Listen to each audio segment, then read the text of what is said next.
Ma piscine hors sol Intex est verte pendant l'hiver ou commence à devenir bien verte au niveau des fonds et des parois comme vous pouvez le voir ici, un petit peu partout.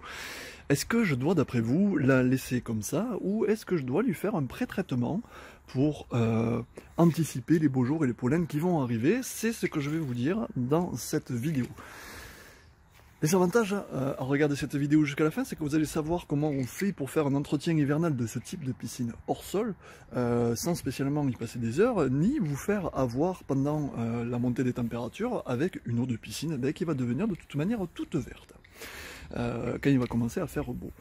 Parce que là, les températures de l'eau sont assez basses, elles sont en dessous de 12 degrés, donc du coup il n'y a pas trop de développement d'algues et juste un petit peu, mais il faut quand même pouvoir anticiper les chaleurs qui vont dans pas trop longtemps arriver, donc je vais vous dire ça maintenant, comment on fait. Inutile de passer le balai pour le moment, hein, on va faire simplement un traitement chimique, hein, sans spécialement aller plus loin, ni dans la filtration, ni dans quoi que ce soit, on va simplement détruire tout ce qui est bactéries à l'intérieur, équilibrer l'eau de la piscine, et il n'y aura pas de souci. Comme vous pouvez le voir, cette piscine-là est une piscine qui est en hivernage, hein, elle ne tourne pas du tout. Du tout. Alors, pourquoi? Parce que la motorisation, je l'ai complètement enlevée pour éviter justement les assauts du gel, que le gel casse la motorisation, donc je l'ai enlevé, séché, il n'y a pas de souci. J'ai bouché un petit peu les refoulements et les aspirations, et puis la piscine, même s'il gèle sur cette piscine, eh bien, l'avantage c'est que c'est assez souple, d'accord? Donc il n'y a pas spécialement de soucis. Alors, moi j'ai décidé de ne pas la bâcher, voilà, ça c'est un choix, après vous pouvez très bien la bâcher. Moi j'ai voulu faire des tests pendant cet hiver là, pour vous montrer tout simplement que c'est possible. Alors, des piscines comme ça, il y en a plein. Sur la route, vous regardez en bas, sur les bas-côtés, chez les personnes, il y en a plein et qui sont dans cet état-là. Et c'est pourquoi aujourd'hui j'ai voulu vous montrer comment je faisais pour simplement traiter cette piscine-là. Et vous verrez, vous verrez, je vous montre le résultat un jour ou 2 jours après, que cette piscine elle va être parfaitement revenue. Il n'y a pas de souci et sans filtration. Ok? Allez, c'est parti, on y va. On va faire, la première chose qu'il faut faire, bien sûr, c'est le traitement chimique. Dans le traitement chimique, on va le faire avec une petite bandelette, comme d'habitude, comme je vous enseigne sur cette chaîne. Hop là, on va prendre la petite bandelette et puis on va la tremper. Voilà, on la trempe dans l'eau, on va attendre quelques petites secondes pour voir qu'est-ce qu'elle nous dit. Hop, voilà, on la laisse réagir. Juste le temps de savoir qu'est-ce qu'il va nous falloir comme produit normalement. Donc là la piscine est un petit peu verte, donc je suppose qu'il n'y a pas du tout de chlore. Donc du coup là ici j'ai prévu de l'hypochlorite de calcium que j'ai déjà prédosé ici pour faire un petit traitement de choc qui est 150 grammes par 10 mètres cubes d'eau. La piscine là elle fait 10 mètres cubes d'eau. Et ensuite un petit peu de pH-, tout simplement, pour baisser le pH s'il y en a besoin, mais on va voir ça maintenant tout de suite s'il y en a besoin. Alors au niveau de la colorimétrie, ça dit quoi? Ça dit qu'au niveau du pH, eh bien, on se situe ici entre 6,8 et 7,2, donc le pH est très bon, et évidemment, il n'y a pas de chlore, l'alcalinité est à peu près bonne, et le stabilisant, il n'y en a pas, donc c'est fantastique. Je peux traiter ma piscine, tout simplement. Ma piscine est en très très bon état, donc ça a été inutile que je la vide.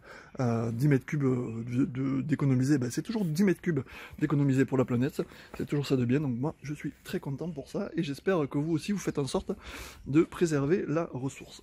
Alors, là ce qu'il nous faut faire, c'est qu'on a le pH qui est entre 6,8 et 7,4. Donc c'est parfait, il n'y a pas le traité, il n'y a pas le régulier. Si j'étais à 6,7,6, 7,8, 8, à ce moment-là, il aurait fallu, évidemment, baisser le pH en dosant du produit du pH- ici. Mais là, il n'y en a pas besoin de réguler le pH. Donc, on ne va pas s'embêter, on ne va pas le réguler, on va simplement faire un traitement choc de la piscine pour chlorer un petit peu cette eau et pour désinfecter tout le verre que vous avez tout autour.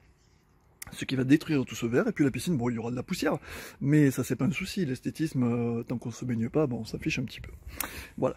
Ensuite, quelque chose que je voulais vous dire, voilà, au niveau, alors ça c'est mon hivernage à moi, hein, c'est mon choix personnel, j'ai voulu le tester comme ça cette année, et a priori ça fonctionne pas trop mal, c'est que, en fait, j'ai relié les deux parties, hein, le refoulement et l'aspiration, je les ai liés avec un seul tuyau. Et vous voyez, c'est assez rigolo parce qu'on se rend compte que là où il n'y a pas trop de soleil, hop, et ben c'est pas vert, et là où il y a du soleil, c'est que c'est vert. Ok? Donc ça veut dire que bien sûr il y a un phénomène de photosynthèse qui va arriver de plus en plus avec le printemps qui arrive. Alors vous allez me dire, ouais mais Patrice, comment tu vas faire pour enlever ça? Eh bien c'est extrêmement simple, je vais traiter la piscine ici, Ensuite, une fois qu'elle sera bien chlorée, que naturellement, eh ben, ça va se mélanger parce que je vais diffuser le chlore un petit peu partout, ça va se mélanger naturellement, tout seul, au fur et à mesure des heures et des jours qui passent. Et ensuite, je vais vider ici, tout simplement, et puis ça va se re-remplir automatiquement. Voilà, ça va se re-remplir, donc ça sera chloré, donc le verre il va partir tout seul. Voilà, je vais pas plus loin et j'y passe pas 3 heures non plus. Donc là, ici, la piscine elle fait 10 mètres cubes. Sur ces 10 mètres cubes, il faut que je mette 150 grammes d'hypochlorite de calcium. Eh bien, je vais mettre 150 grammes d'hypochlorite de calcium. Inutile de mettre vos galets, les galets dans des flotteurs, hein, là, parce que la diffusion est quasi nulle, il n'y a pas de courant, il n'y a pas de remous, donc la diffusion est quasi nulle, et en plus vous allez surstabiliser votre piscine, donc il n'y a pas d'intérêt, mettez plutôt de l'hypochlorite de calcium ou du chlore liquide, comme vous le désirez. Ok. Donc, moi j'ai déjà préparé dans un seau, ici, l'hypochlorite de calcium que je vais diluer. Tout simplement, c'est extrêmement simple. Regardez, hop là. On fait comme ça, on le prend, hop, on met de l'eau, on le sort. Et voilà, et puis on va touiller. Tout simplement pour le diluer. Voilà. Hop. Vous faites comme ça, vous le diluez. Alors faites attention de ne pas vous en mettre sur les jeans, sur les chaussures ou quoi, parce que c'est très très corrosif. Hop, allez. Et comme ça.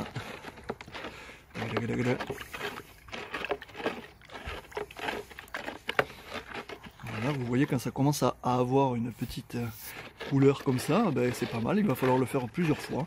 Ne vous inquiétez pas s'il tombe un petit peu de poudre de chlore au fond, avec une brosse balai, vous allez le supprimer par la suite, hein. D'accord? Voilà. Bien sûr, on laisse pas, bon je rince bien sûr, mais on ne laisse pas la poudre de chlore au fond sans l'avoir dilué. Ok, donc là regardez, je me mets ici, je vais le faire plusieurs fois, hein. Hop, hop, hop, et puis tout simplement je fais comme ça, hop, et voilà. Donc là vous voyez il me reste un petit peu. Là ici on voit que le trouble, eh ben, c'est le chlore tout simplement, donc là il va se diffuser tout seul et je vais le faire tout au long de la piscine. Hop, je remplis. Voilà, hop là.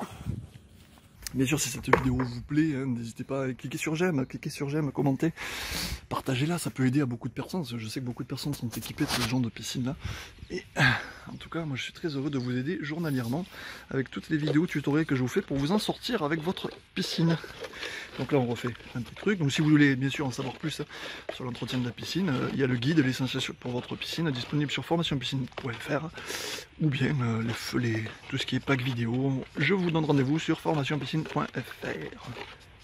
pour maîtriser l'entretien de votre piscine comme un chef. Voilà, donc on continue.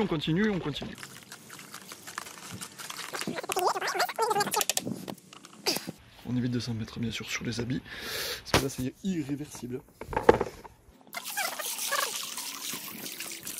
Voilà, on va faire ça encore 1 ou 2 fois, et ça sera parfait. Hop.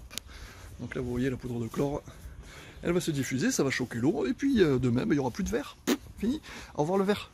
Et là vous voyez comme elle n'est pas trouble, évidemment, il n'y a pas de trouble, parce qu'il n'y a pas de baigneur, c'est pas n'importe quoi dans la piscine.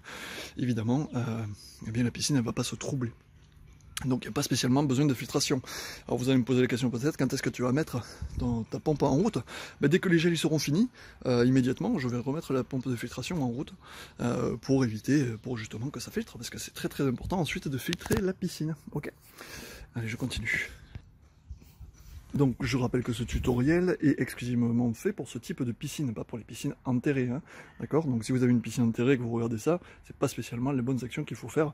Recherchez sur la chaîne YouTube, sur ma chaîne il y a une vidéo qui s'appelle Entretien hivernal piscine. Là c'est plus pour les piscines en hivernage actif, pour faire l'entretien hivernal. Là c'est plus pour les piscines Intex, ok? Ou hors sol.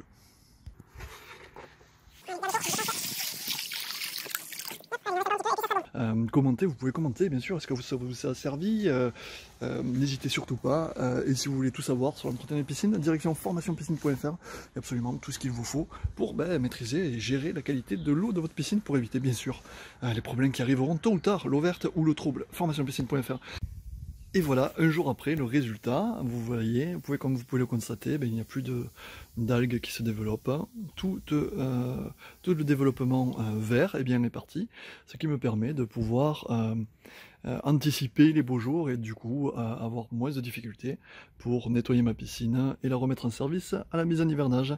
Pareil ici au niveau de la tuyauterie, c'est redevenu parfaitement transparent, donc il n'y a plus de verre et du coup eh bien, il y aura plus de difficultés à la remise en service. Voilà, je voulais simplement vous montrer la différence. Allez, à très bientôt.